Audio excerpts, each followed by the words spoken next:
Welcome students, आप सभी का biology science academy bio class में स्वागत है। आज हम लोग ऐप के माध्यम से, इनफैक्ट इसको ऐप कहना पूरी तरह सही नहीं होगा, वेबसाइट के माध्यम से पढ़ रहे हैं। और 2-3 दिनों में कुछ ऐप में डेवलपमेंट का काम चल रहा है, तो 2-3 दिनों में प्ले स्टोर में ऐप अवेलेबल होगा। वहाँ से आप लोग ऐप को डाउनलोड कर देंगे। उसके बाद जो इतने स्टेप से गुजरना पड़ रहा है, आपको गुजरना नहीं पड़ेगा। आप आसानी से वीडियोस देख पाएंगे। ठीक है। बेसिकली पहले तो हम लोग ये बात कर लें, ऐप की ज़रूरत क्यों पड़ी। हम लोग इतने दिनों से यूट्यूब से लाइव क्लासेस कर रहे थे, और जैसा मुझे लगता है, इट्स माय पर्सनल ओपिनियन, कि हम लोगों ने बायो में मोर देन 80 क्लासेस दिए हैं आप लोगों को। 13 या 14 क्लासेस व्हाट्सएप के माध्यम से नोट्स के द्वारा अधिकांश बच्चों को मिला है, और जिनको नहीं मिला है प्लीज़ मुझसे कांटेक्ट कीजिएगा, मैं उनको पर्सनली व्हाट्सएप कर दूंगा वो सारा नोट्स। ठीक है। 13 या 14 क्लासेस थे जिसमें हम लोगों ने यूनिट 3 में डिजीज़ को पढ़ा था, और डिजीज़ अभी भी आपके सिलेबस में है, तो वो इम्पॉर्टेंट है एग्ज़ाम्स के पॉइंट ऑफ व्यू से भी। ठीक है। अभी कुछ दिन पहले बैक्टीरियल डिजीज़ की टेस्ट भी हुए थे।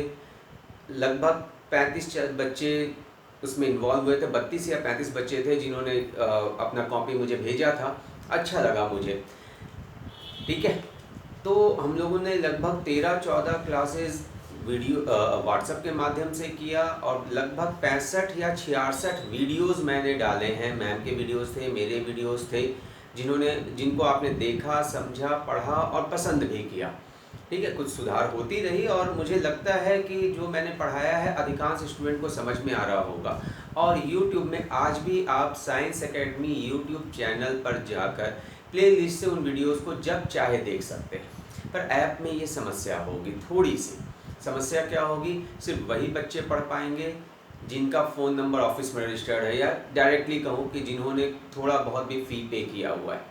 फुल पे किया हो या नहीं हो ये ज़रूरी नहीं, जिन्होंने थोड़ा भी पे किया है वो पढ़ पा रहे हैं। और वैसे बच्चे जिन्होंने किसी कारण से, मे भी हो सकता है उनकी फाइनेंशियल कंडीशन ठीक नहीं हो, या कुछ दूसरी समस्या हो, आने जाने की भी समस्या काफ़ी हो रही है, जिसके वजह से वो पे नहीं कर पा रहे हो, तो उन बच्चों को थोड़ी परेशानी होगी। और सच पूछिए तो मेरा कभी भी ये उद्देश्य नहीं रहा है कि फाइनेंशियल कंडीशन के वजह से बच्चों की पढ़ाई रुके। तो मेरा एक रिक्वेस्ट है, हम लोग भी मेहनत कर रहे हैं, सारे टीचर मेहनत कर रहे हैं कि आप लोगों को हम कुछ दे सकें, आपकी पढ़ाई जारी रह सके डिटेल के साथ, कि आपको 12th के एग्ज़ाम्स में सिलेबस ख़त्म करने का प्रेशर ना हो। जैसा न्यूज़ आ रहा है, आप सभी ये न्यूज़ सुन रहे होंगे, कि वैक्सीन्स आने वाली है, सितंबर की बात होती है, अक्टूबर की बात होती है। तो जब भी आए, गवर्नमेंट्स की तरफ से कुछ र्यूमर्स भी आ रहे हैं कि खुलने वाले हैं, क्लासेस खुलने वाले हैं। ऐसा हम लोगों ने भी सुना है कि 15 सितंबर के बाद क्लासेस ओपन हो सकते हैं, स्पेशली कोचिंग क्लासेस सीनियर जो 11-12 के हैं, या इनसे हायर जहाँ पर कम्पिटिटिव एग्ज़ाम्स की तैयारी होती है। तो इन डैट केस मुझे लगता है कि जब भी ओपन होगा, आप भी चाह रहे होंगे कि हम लोग सामने बैठ के पढ़ाई करें। और सच पूछिए, वो क्लासरूम का जो मज़ा था ना, वो अब मिस कर रहे हैं। अब लगता है कि वो कितने अच्छे दिन थे। आप लोग भी ये फील करते होंगे। तो एक छोटा सा मेरा रिक्वेस्ट है आप लोगों से, कि अगर आप लोग ज़्यादा से ज़्यादा नंबर्स में एडमिशन ले लेते हैं, अभी भी मैं फिर से कह रहा हूँ कि फुल पेड कंपलसरी नहीं है। ठीक है। अगर ज़्यादा से ज़्यादा नंबर्स में एडमिशन ले लेते हैं तो हमें ऐप के थ्रू पढ़ाने की ज़रूरत ही नहीं होगी। हम लोग यूट्यूब में लाइव पढ़ेंगे जैसे पहले पढ़ रहे थे, और सबके लिए ओपन होगा। अगर जो मेरा एक्सपेक्टेशन है उसके आसपास भी एडमिशन हो गया, तो कुछ बच्चे फ्री में भी पढ़ लें, मुझे कोई दिक्कत नहीं है, क्योंकि पढ़ाई रुकनी नहीं चाहिए। तो ये मेरा पर्सनल रिक्वेस्ट है आप लोगों से कि आप जल्द से जल्द एडमिशन लें। आप ऑनलाइन के माध्यम से ले सकते हैं, क्योंकि कोरोना संकट की वजह से आना जाना पॉसिबल नहीं है। ऑनलाइन का डिटेल मैंने आप लोग को दिया हुआ है, और आप चाहें तो बेसिकली ऑनलाइन के द्वारा कोई प्रॉब्लम हो रही हो तो मेरे फ़ोन नंबर पे मुझसे कांटेक्ट करके डिटेल ले सकते हैं। पर आप जल्द से जल्द अगर ये काम करते हैं तो बेहतर होगा सभी सब्जेक्ट्स में। हर टीचर चाहता है कि ज़्यादा से ज़्यादा स्टूडेंट्स जो हैं उनकी पढ़ाई का लाभ उठावें। ठीक है। और इसके लिए ज़रूरी है कि आप भी थोड़ा कोऑपरेट करें।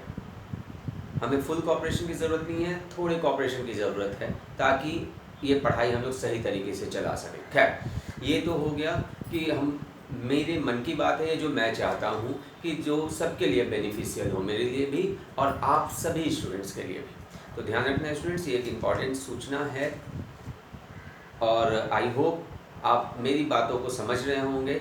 और अगर लगता है कि मैंने ईमानदारी पूर्वक मेहनत की हुई है इस लॉकडाउन में, तो आप मुझे कोऑपरेट करेंगे। खैर, ऐप के माध्यम से आज हम लोग एक नया टॉपिक बायोलॉजी में पढ़ने जा रहे हैं। कई दिनों से क्लासेस नहीं हो पा रहा था, कुछ टेक्निकल प्रॉब्लम्स भी आ रही थी, कुछ डायरेक्टर साहब का भी इन्फॉर्मेशन था और कुछ पर्सनली मुझे प्रॉब्लम्स है। शायद आप लोग देख पा रहे हो मेरे थ्रॉट में कुछ इन्फेक्शन सा हो गया, जिसकी वजह से बोलने में तकलीफ़ हो रही है। एक स्टूडेंट ने रिक्वेस्ट भी किया कि मैम का क्लास चल सकता है। अच्छा लगा कि आप लोग इतना सोचते हैं, तो मैम भी बीच में पढ़ाएंगी, पर आज पहला क्लास मैं ले रहा हूँ आप लोग का। और आज का टॉपिक है इकोलॉजिकल हैबिटेट। Ecological habitat. चलिए आज के टॉपिक को हम लोग पढ़ते हैं। इकोलॉजिकल हैबिटेट क्या होता है, इसको अगर समझ लें। इकोलॉजिकल मतलब क्या हुआ, पर्यावरण से संबंधित, पर्यावरण। और हैबिटेट का मतलब होता है आवास, या सिंपल कह लें हम लोग पढ़ रहे हैं किसके बारे में, आवास के बारे में।